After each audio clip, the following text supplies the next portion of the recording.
사도신경으로 영화부 예배를 시작하겠습니다. 전능하사 천지를 만드신 하나님 아버지를 내가 믿사오며 그 외아들 우리 주 예수 그리스도를 믿사오니 이는 성령으로 잉태하사 동정녀 마리아에게 나시고 본디오 빌라도에게 고난을 받으사 십자가에 못 박혀 죽으시고 장사한 지 사흘 만에 죽은 자 가운데서 다시 살아나시며 하늘에 오르사 전능하신 하나님 우편에 앉아 계시다가 저리로서 산자와 죽은 자를 심판하러 오시리라. 성령을 믿사오며 거룩한 공회와 성도가 서로 교통하는 것과 죄를 사하여 주시는 것과 몸이 다시 사는 것과 영원히 사는 것을 믿사옵나이다. 아멘. 영화부 친구들 안녕하세요. 엄마 아빠들도 안녕하세요. 한 주간 동안도 우리 아이들 양육하신다고 너무너무 수고 많으셨습니다. 많이 답답하실 텐데요. 그리고 빨리 교회에 나와서 영화부실에서 함께 예배 드리고 싶으실 텐데요. 하나님께서 이 코로나를 빨리 종식시켜 주셔서 우리가 함께 만나서 예배 드리는 그날이 빨리 왔으면 좋겠습니다. 그때까지 건강하시고 오늘도 예배 가운데 하나님이 부어주신 은혜 듬뿍 받으시기를 축복합니다.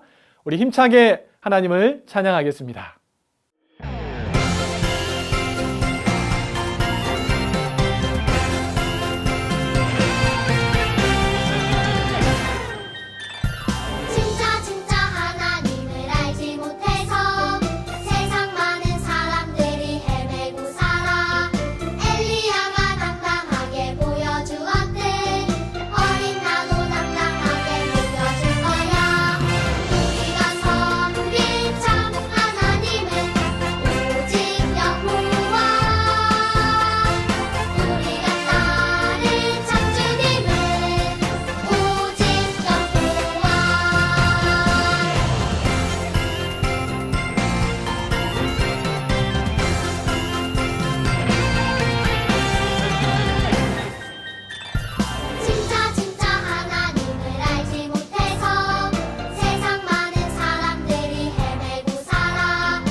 자, 오늘의 말씀 함께 읽어보겠습니다. 그 아들들이 그 아비의 행위를 따르지 아니하고 이를 따라서 뇌물을 취하고 판결을 굽게 하니라. 사무엘상 8장 3절 말씀. 아멘. 자, 우리 친구들 목사님 한번 따라해 보겠습니다. 하나님은 항상 선하시고 늘 나와 함께 하십니다. 자, 예수님을 믿는 어떤 사람이 있었어요. 열심히 공부를 해서 우리나라 최고의 대학에 들어갔어요. 대학에 들어가서도 열심히 공부를 해서 아주 우수한 성적으로 대학을 졸업하게 됩니다. 좋은 직장에서 빨리 이 사람을 모시려고 여기저기서 우리 직장에 오라고 난리가 났었어요. 이 사람은 최고의 직장에 들어가서 열심히 또 일을 하기 시작했어요. 세월이 또 지나서 그 직장에서 아주 높은 자리에까지 오르게 된 것이죠. 자, 그런데요, 이 사람이 높은 자리에 올라갔는데 엉뚱한 행동을 하기 시작했어요. 어떤 행동인가 보니까 자기에게 돈을 주는 사람은 잘 봐주고 자기에게 돈을 주지 않는 사람은 바르게 해도 잘 봐주지 않는 거였어요. 자, 우리 친구들, 하나님께서 이 사람을 기뻐하실까요? 기뻐하기보다는 슬퍼하시겠지요. 혹시나 또 사람들이 이 사람들을 보면서 예수님을 믿고 싶어하는 마음이 생길까요? 그렇지 않을 거예요. 오히려 그 사람 때문에 예수님 믿으려고 했던 사람들도 마음을 접게 되겠지요. 자, 하나님께서는 출애굽기 23장에서 이렇게 말씀하셨어요. 너는 뇌물을 받지 말라. 뇌물은 받은 자의 눈을 어둡게 하고 의로운 자의 말을 굽게 하느니라. 아멘. 아무리 그동안 신앙생활을 잘했다 하더라도 높은 자리에 올라가서 뇌물을 받기 시작한다면 그 사람의 눈은 어두워지고 당연히 그 사람은 말하는 데 있어서도 바른 말, 진리의 말을 하기보다는 잘못된 말을 할 수 있다고 하나님은 우리에게 말씀해 주셨습니다. 목사님은 우리 친구들이 이왕이면 높은 자리에 다 올라갔으면 좋겠습니다. 하나님이 그런 은혜 주시기를 축복하고요.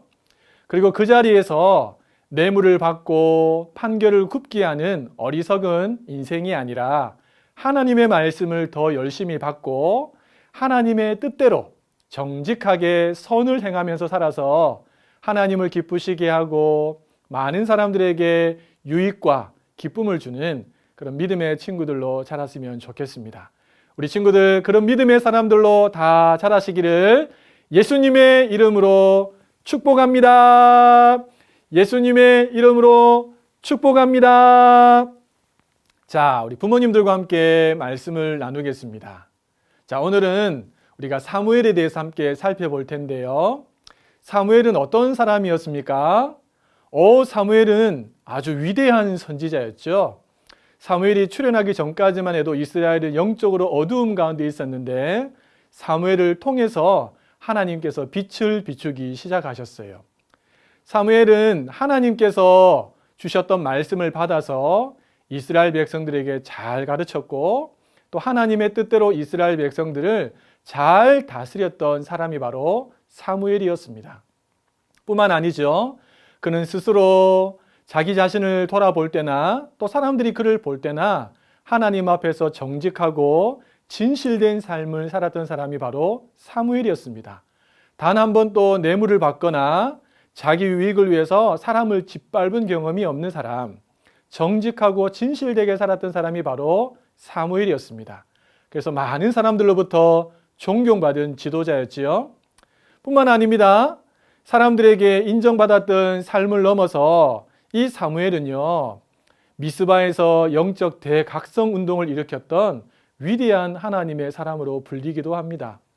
그리고 마지막 숨이 끊어지는 그 순간까지 성령의 충만함을 유지하면서 살았던 사람, 그가 바로 사무엘이었죠. 우리의 인생이 이렇게 사무엘처럼 오로지 하나님의 영광을 위해서 쓰임받는다면 얼마나 좋을까요? 자, 그런데요, 이렇게 사무엘이 많은 좋은 점들이 있지만 그의 인생에도 유일한 오점이 하나 있다는 사실을 우리가 잊어서는 안 됩니다. 어떤 오점이 있었을까요? 바로 자녀 양육에 대해서만큼은 그도 5점을 남겼습니다. 여러분, 이 사무엘에게는 2명의 아들들이 있었어요. 첫 번째 아들은 요엘이라고 합니다. 여호와는 하나님이라는 멋진 이름의 뜻을 갖고 있었고요. 둘째는 아비야라는 아들이었는데요. 나의 아버지는 하나님이라는 멋진 이름을 갖고 있었습니다. 두 아들의 이름만 봐도 부모된 사무엘이 이 자녀들을 어떻게 키우기를 원했는지를 우리는 읽을 수가 있겠지요. 자, 그런데 어떤 일이 발생했습니까? 사무엘이 이제 나이가 많아서 늙게 되었어요. 더 이상 이스라엘의 사사로 활동하기 힘들 만큼 다리에 힘도 많이 풀리게 된 것이지요. 그래서 사무엘은 자신의 두 아들이었던 요엘과 아비야를 자신을 이은 사사로 세우게 됩니다. 자, 그런데 문제가 발생합니다. 어떤 문제였습니까? 요엘과 아비야가 그 아비였던 사무엘의 행위대로 따르지 않고 사람들에게 뇌물을 받고 판결을 굽게 하는 잘못된 판결을 내리기 시작한 것이지요. 자, 쉬운 성경 말씀은 이렇게 기록하고 있는데요. 우리 함께 쉬운 성경 말씀을 읽어보도록 하겠습니다. 그러나 사무엘의 아들들은 사무엘처럼 살지 않았습니다. 그들은 정직하지 않은 방법으로 돈을 모으려 했습니다. 그들은 남몰래 돈을 받고 공정하지 않은 재판을 했습니다. 그래요. 2명의 아들, 사사가 된 2명의 아들들이 공정하지 않는 재판을 벌이기 시작한 것이지요. 처음에 한두 번은 그럴 수 있다고 사람들이 생각했겠지만 계속해서 공정하지 않은 재판이 벌어지고 나니까 이스라엘에서 술렁이기 시작합니다. 그리고 이스라엘의 모든 장로들이 모여서 사무엘이 있는 곳으로 찾아가서 사무엘에게 따지기 시작합니다. 뭐라고 따졌을까요? 이렇게 따집니다. 보십시오. 당신은 늙었고 당신의 아들들은 당신의 행위를 따르지 않고 있습니다.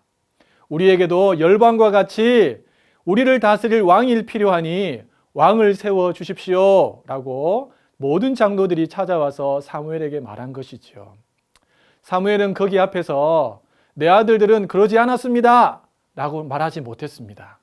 이 말은 사무엘도 자신의 두 아들들이 잘못된 판결을 내리고 있다는 사실을 알고 있었다는 것을 의미하고 있습니다. 자, 왜 사무엘은 자녀 양육에서 실패했을까요? 왜 두 아들들은 위대한 아버지를 두고 있었지만 하나님을 두려워하지 않는 어리석은 판단을 내린 것일까요? 성경은 거기에 대해서 자세하게 기록하고 있지 않습니다. 그래서 우리가 몇 가지 추측을 통해서 사무엘에게 없었던 것을 함께 살피면서 교훈을 얻기를 원합니다. 자, 첫 번째는요. 사무엘은 아버지에 대한 그림이 없었습니다. 우리가 이미 잘 알고 있는 것처럼 사무엘은 젖을 뗀 후에 엘리 제사장이 있는 성전에 들여졌지요. 그가 본 아버지의 모습은 1년에 단 한 번 엘가나를 보는 것이 전부였습니다.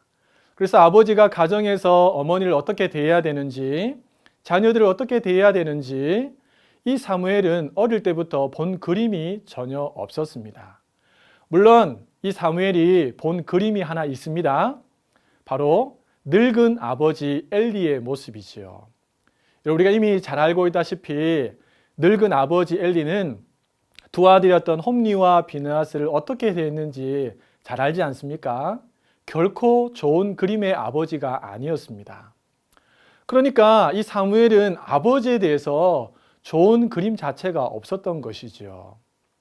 여러분, 사무엘이 성전에서 자라서 어느새 장년이 되고 그가 결혼을 하게 됩니다. 그리고 두 아들을 낳게 되지요. 그림이 없으니까 얼마나 답답했을까요? 자, 그런데요. 이 그림이 없을 뿐만 아니라 이 사무엘이 유일하게 본 모습이 엘리의 모습이었기 때문에 본인도 그 그림을 따라가지 않았을까라는 생각을 우리가 충분히 할 수 있습니다. 그리고 사무엘은 너무너무 바쁜 삶을 살았기 때문에 충분히 그렇게 살았을 것이라고 추측도 가능하겠지요. 우리 부모님들 중에서도 좋은 부모님에 대한 그림 없이 결혼하고 자녀를 낳으신 분들도 계시리라고 생각됩니다. 여러분 어떠셨습니까? 많이 답답하셨지요? 물론 반면 교사를 삼아서 더 좋은 부모가 어떤 부모인지를 공부하고 우리 아이들에게 좋은 부모의 모습을 보여준 분들도 있으리라고 생각합니다. 우리 부모님들에게 좀 부탁하고 싶습니다. 훗날 우리 아이들이 부모된 우리를 반면 교사 삼지 않도록 아이들에게 성경적으로 좋은 부모, 아빠, 엄마가 어떠해야 되는지를 잘 공부하고 배워서 아이들에게 좋은 그림을 그려주시는 우리 부모님들 되시기를 예수님의 이름으로 축복합니다. 자, 두 번째, 왜 사무엘은 자녀 양육에 실패했을까요? 두 번째 사무엘에게 없었던 것은요, 아들들과 함께할 시간이 없었습니다. 여러분, 사무엘은 고향이 라마였어요. 그 라마를 중심으로 두고 그는 많은 사역들을 펼쳐갔는데요. 자, 우리 성경 말씀을 함께 읽어보도록 하겠습니다. 해마다 베델과 길갈과 미스바로 순회하여 그 모든 곳에서 이스라엘을 다스렸고.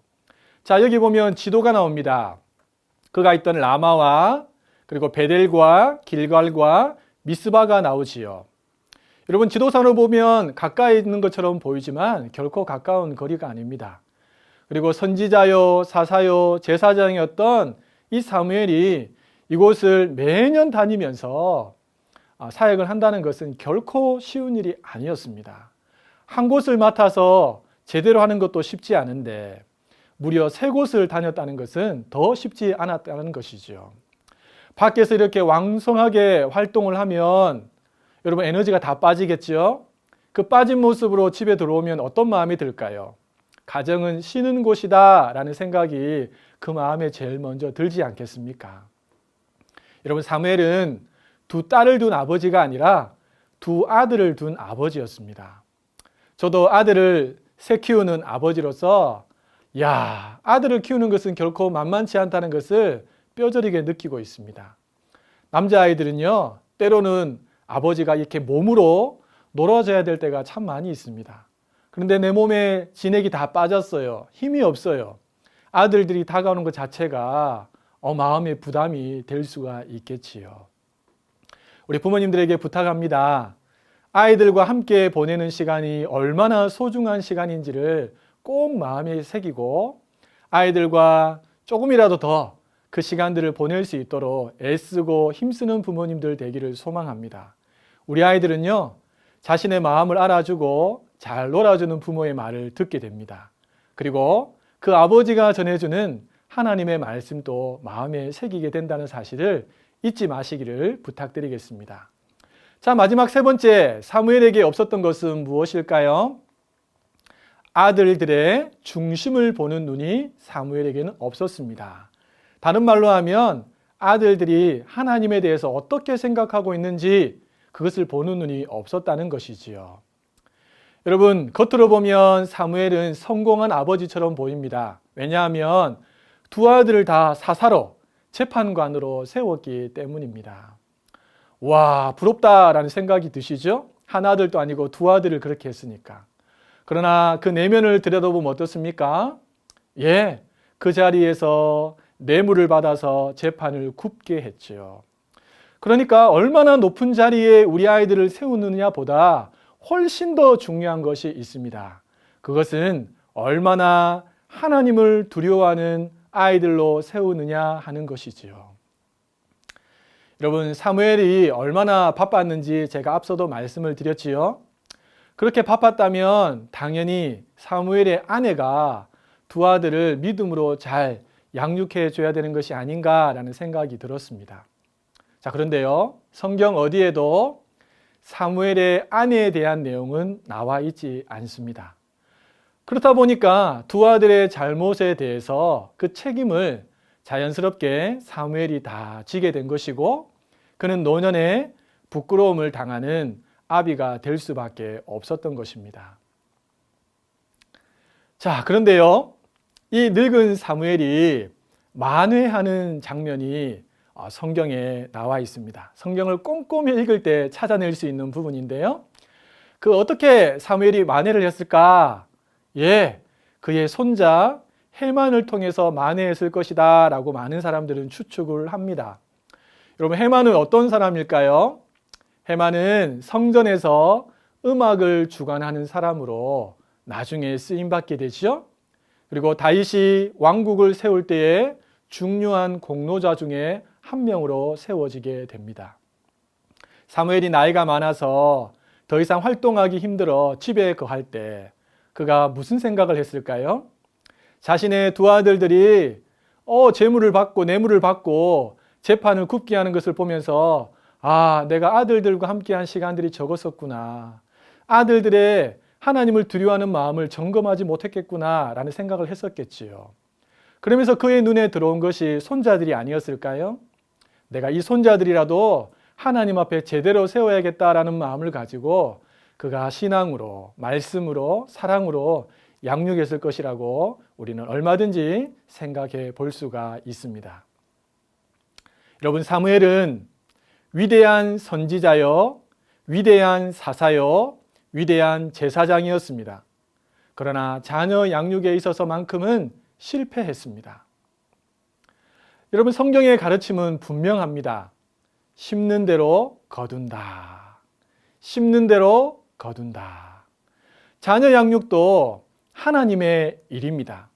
그러니 대충 할 수 없고 요행을 바랄 수도 없고 할 수만 있다면 어릴 때부터 부지런히 심어야 합니다. 우리는 이런 생각을 간혹 하게 되지요. 야, 사무엘처럼 저렇게 하나님의 일을 열심히 했는데 하나님이 그 두 자녀들을 믿음으로 바르게 키워주셨으면 얼마나 좋았을까. 그렇지요. 얼마든지 그런 생각을 할 수 있다고 저도 생각합니다. 저도 그랬으면 좋겠다고 싶고요. 그러나 여러분, 우리 하나님은 반드시 심는 대로 거두게 하시는 분이십니다. 밖에서 열심히 하는 일도 중요하지만 가정에서 자녀들을 돌보는 일도 하나님은 중요하게 여긴다는 생각을 우리 부모님들이 잊지 않으셨으면 좋겠습니다. 자, 우리 마지막으로 함께 읽어보도록 하겠습니다. 자녀에게 좋은 부모의 그림을 그려줍시다. 자녀와 함께 보내는 시간을 소중히 여깁시다. 자녀의 중심이 하나님 경외 신앙으로 서도록 가르침과 본을 보여줍시다. 하나님은 이렇게 부지런히 심는 부모에게 큰 기쁨의 열매를 거두게 해 주십니다. 아멘. 이번 한 주간 또 가정에서 코로나 때문에 아이들과 보내는 시간이 많을 텐데요. 사무엘에게 없었던 그 세 가지를 반면교사 삼으셔서 우리 아이들과 함께 보내는 시간들 속에서 하나님 경외 시간을 명확하게 심어주시는 우리 아버지들, 어머니들 되기를 예수님의 이름으로 축복합니다. 그래서 아름다운 열매 듬뿍 거두시기를 예수님의 이름으로 축복합니다. 자, 이 시간은 우리 아이들을 축복하면서 또 예배를 마무리하게 될 텐데요. 우리 늘 하시던 것처럼 아이들을 안아도 주시고 또 머리도 쓰다듬어 주시고 등도 톡톡 두드려 주시고 눈도 마주치면서 우리 축복성 부르면서 우리 아이들을 하나님 앞에 아름답게 세워가기를 소망합니다. 자, 우리 다음 주에도 건강한 모습으로 만날 수 있기를 기대하고요. 하나님의 은혜가 우리 모든 영아부 가정들 가정 위에 넘쳐나기를 저도 기도하며 다음 주를 기대하겠습니다. 자, 그때까지 행복하시고 건강하세요. 안녕히 계세요.